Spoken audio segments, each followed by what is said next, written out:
How you doing, guys? Welcome back. It's LSP. It's currently the 14th of November 2022. I want to do a brief overview of Binance, and then I'm going to jump back to Bitcoin and just talk a little bit about what we're seeing. I want to just quickly say as well that everything that's happening with FTX and some of the other things that happen within the cryptocurrency space at the moment, can leave a very sour taste in people's mouth. It's unfortunate that these things happen. It is theft, to be honest. It doesn't really matter which way you look at it. Hundreds and hundreds of millions of dollars, if not billions, get stolen. And this is becoming commonplace in cryptocurrency, and there's a couple of arguments, on both sides of the coin, it's governments hacking everything because they want to bring in CBDCs, and then the flip side is no, it's exchanges and the greedy people. For me, it doesn't even matter. The most important thing is that investor money is being stolen one way or another. Okay. And it makes it very difficult to kind of look and see, which exchanges, are safe. Personally, myself, and this is just me, I would prefer to keep my money off chain, right? I've always been that way. It's got nothing to do with cryptocurrency or anything that's happening within sort of, within the cryptocurrency space with exchanges and stuff. I just prefer to keep my money off chain. I've always been that way. And obviously, as I came into cryptocurrency, having a ledger or having, sort of cold storage is very important. I think it's something that everybody should consider doing, not only for safety reasons, but also, to kind of protect your assets when something like this happens. I know sometimes, obviously, the only option for some people, depending on what country you're in, is to purchase cryptocurrency through, a exchange. And then obviously, for me, if you're going to do that, it would make sense to, just to say for argument's sake, you're picking up some Binance or you're picking up some Bitcoin or whatever, you don't need to leave it on the exchange, unless you're in and out trading, for example. If you're looking to hold over a longer period of time, take it off chain, stick it in a ledger, make sure it's safe, put it somewhere safe, and at least that way, if anything happens to the particular exchange, your money's off chain. Your cryptocurrency is in a ledger and it can't be, it can't be touched. This is important. This is really, really important. And, these are just kind of common practices that we should be thinking about anyway. But obviously right now with, what's happening, it's very easy to say, yeah, we shouldn't discuss these things because it causes sell-offs. No, actually, we should be discussing these things. This is really important because this is not the first exchange that this has happened to. And it just seems to be commonplace. You've got problems with Coinbase now. You've got problems with KuCoin. You've got problems with Gate.io. I had a little bit of money on Gate.io, from the mining operation a while back. I've taken it off. Like, why am I going to leave it on there? I don't even use Gate.io. I'm not saying there's anything wrong with them. I'm not saying that something's bad. But you start to hear some of these things through the grapevine, and people panic. People panic. People start to worry. If you've got a substantial amount of money on an exchange, regardless of whatever that exchange is, I'm not saying remove it. I'm not saying take it off. I'm saying start thinking about putting your assets in cold storage until this settles and starts to, become a little bit more regulated to the point where people will be held accountable for some of the actions that they take within this space. I'm not going to talk about Sam Bankman-Fried. I think the guy's an absolute asshole, to be honest, and what he's done is disgusting, but again, is he any different to some of the other people that have come before him? No. These people are in this space and all they're doing is absolutely just destroying any hope that we have, right, of doing what it is that we're trying to do in this space. And ultimately regulation will come in and it will come to the point where it's like, well, what's the real difference between cryptocurrency and fiat currency, for example? I'm not saying it's going to be that extreme, but it may come to that. Now, with all of that rambling and kind of whatever out of the way, let me just go over to Binance. And I want to just bring your attention to last week's price delivery. Very important, very interesting. I want to ask you guys a question, and obviously, think about this from a charting point of view, how much time we've got left for the remainder of the year, and then obviously the likelihood of what I'm about to say unfolding within that next 2 months, or let's say 6 weeks before the end of the year. Is it likely that price is going to reverse, take out this high, and then start the multi-year run to the upside, right? As in, really go, let's get back above 400 and then boom, off it goes. I would say no, right? The probability of that happening is very unlikely, yeah? Whereas the probability of price going lower is more likely, right? Or at least even stabilizing between sort of 235 and around about 260. There are some arguments to be made, that Binance is a little bit stronger than Bitcoin or a little bit stronger than some other altcoins. That's absolutely fine. But ultimately, It is still a cryptocurrency. It is still going to be affected by what's happening within this space. Doesn't mean it's directly Binance. It doesn't mean that the exchange is unsafe. What it means is people don't care. If they start to hear this stuff and they start to panic and they've got money on Binance Exchange, for example, they're going to pull their money off that exchange and it is going to drop. This is very, very important to understand and something that we need to be mindful of, right? And again, it doesn't mean that there's something wrong with the Binance Exchange. So with all of that said, just be mindful of where we are currently on price, what happened last week, and let's go over to Bitcoin. So I want to talk a little bit about Bitcoin. I'm going to go into, I guess, a little bit more detail than I would normally go into.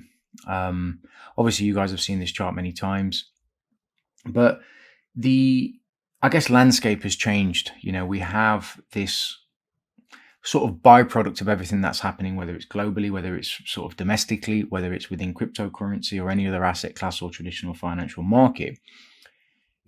This effect on Bitcoin that is just sometimes unavoidable.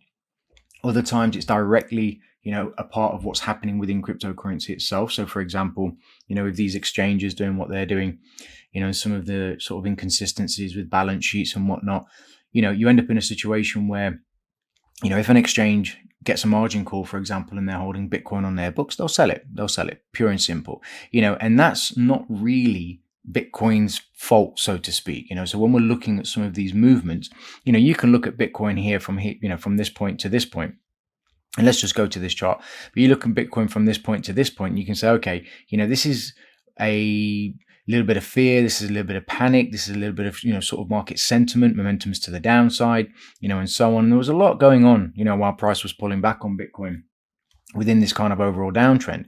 But this latest drop, it's nothing more than just the effect, in my opinion, and based on at least some of the research that I've been doing, of balancing books and margin calls. Obviously, when you have an exchange like FTX, as big as FTX was, doing what they've done and having to liquidate assets very, very quickly, you end up in a situation where the volatility kicks in, and you'll get down candles or up candles depending on which side of that is. And obviously when you're liquidating positions, that's sells, and obviously that's going to be directly affected, and reflected on the chart. But when we put all of this aside and we think about the investor, us, me in this case, right? Like, what do I do with all of this information? It's all well and good talking about this stuff and saying, okay, if Bitcoin gets down to a certain level, this is where I expect price to go. Great, I was right. Now what? And there's many of us within cryptocurrency, right, that are trying to, I guess, engage for a lot of different reasons, but predominantly to make money and, hopefully have a much better sort of future based on what we currently have right now. We invest because we want our future to look better. We invest because we want to have the means to be able to provide for our children, for example, or to be in a particular situation. And I'm talking like 5-10 years down the line, obviously. But the whole point of investing is to invest in something, and the reward of that, is something we look forward to. Right now in cryptocurrency, you kind of look at Bitcoin like this and you're like, wow, okay, this is pretty discounted. I've said this recently in my Discord, the link's in the description below. But we're pretty discounted, and I was saying between sort of 15K and 12K, somewhere within this spot, I'm going to start to pay attention, and think about accumulating in these areas. This is absolutely not financial advice, but we're at a point now in time where we as responsible investors need to use the information that is being presented to us, the analysis that we're doing, to act accordingly. Now, obviously, in terms of investing, everybody has their own plan. Everybody has their own way of doing things, right? And for me, and I've made this very clear, one, not financial advice, but two, patience is absolutely key. I've got no interest, for example, of picking up Bitcoin at 15K, and selling at 17K. That's not what I want to do with Bitcoin. My intention is to hold over a very, very long period of time, years and years and years, right? So with that in mind, it changes the dynamic of how you invest. It changes your approach to what you're doing. You're not here to make a quick, $30 or $100 or 1x or 2x your money. You're here to, in my case, obviously, to have a longer lasting effect over a longer period of time, right? And the end result is, okay, now that I've accumulated said investment, 10 years have gone by and I'm looking back and saying, you know what, I did a pretty good job. I'm glad that I invested, back then. So why Bitcoin? Well, when we kind of look at Binance, like I've said previously, Binance can be affected by a lot of different things, right? And one of the things it can absolutely be affected by is people's behavior. Something happens in Binance, directly, fine. That's something you can say, okay, I can see what's happening. But we are in the pool with hundreds of thousands of other investors, retail investors, that is, who are obviously engaging in a lot of different things. Now, ultimately, we're just trying to make our way through cryptocurrency. But if something hits the market, completely unrelated to Binance, completely unrelated to Bitcoin, completely unrelated to any of the altcoins, just nothing to do with cryptocurrency whatsoever, but the effect is there's a sell-off, right? People panic, people see that sell-off, and people are like, yeah, do you know what? I'm taking my money out, I'm going to put it somewhere for now, and then I'll kind of reassess, yeah?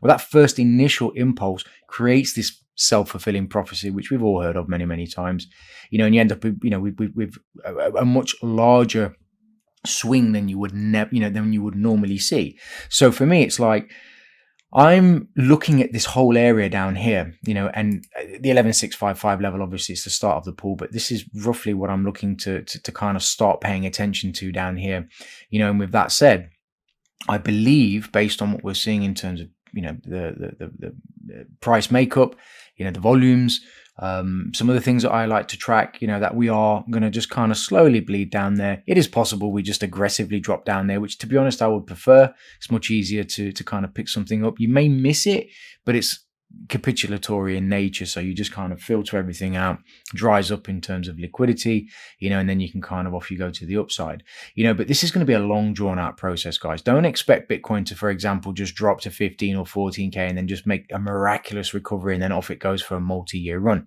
We're not ready for that yet.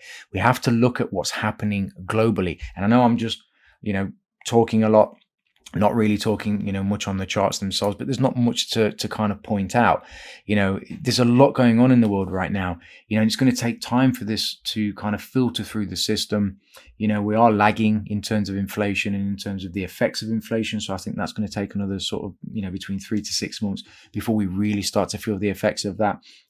I have some other views and opinions on what I believe is coming, in terms of CBDCs and how that's going to affect the market as well, regulation, how that's going to affect the market as well.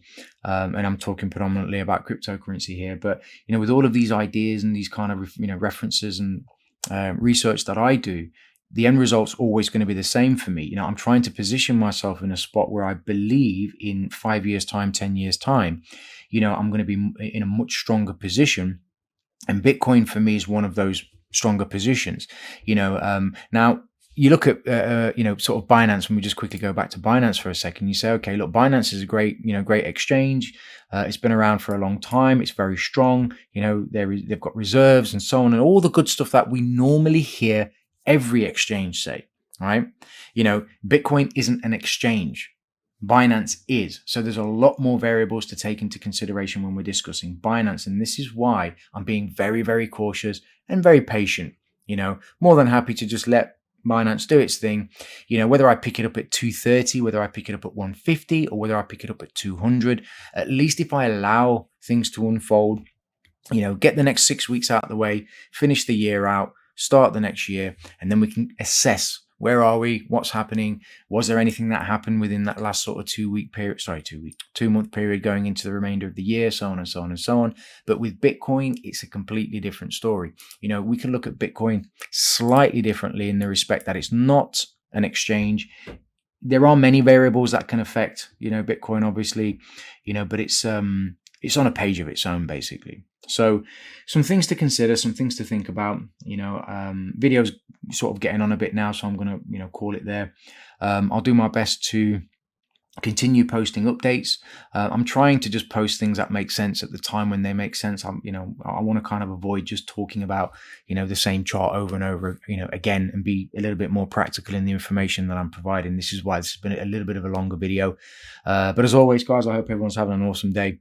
And I look forward to speaking to you guys very, very soon. All right, take care, and I'll speak to you then. Ciao.